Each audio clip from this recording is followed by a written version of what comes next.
Sa nakaraang video, napansin namin na matamlay ang inahin na kambing, kaya napagpasyahan namin na ibenta na lang ang mga anak niyang bulugan para maging healthy na siya ulit dahil nga naubusan siya ng gatas at nanghihina. At ito na nga, dali-daling kinuha ni ate ko ang upuan para makita natin o makita ng mga bibili kung gaano na kalaki ang ibebenta nating kambing.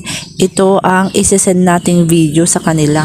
Ibebenta natin sila sa Facebook groups. First time ko lang magbenta ng kambing dahil ang dati kong binibenta ay mga baboy, manok at mga halaman. Hindi naman talaga namin kailangan ng pera sa ngayon, pero dahil nga sa gusto naming iwalay yung mga anak sa inahin ay kailangan na talagang ibenta. Ang mga kambing na ibebenta ko ay 4 months old.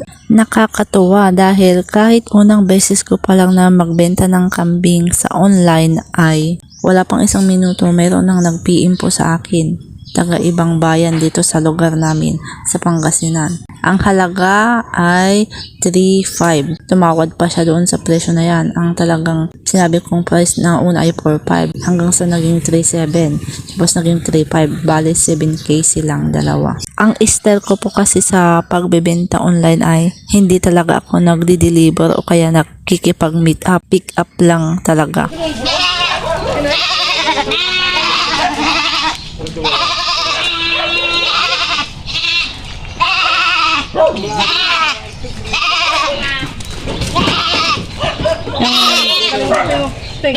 Akin mo dito kasi jakilat pag inaano yung wala na di magkakaon dito. Nagpasingin ako palak-palak. kaplong, palak-palak, maguyot.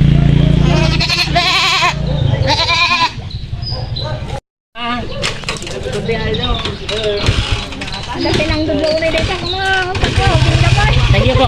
Thank you po. Sige po kuya. Mamay ka na. Bakit yung kambing?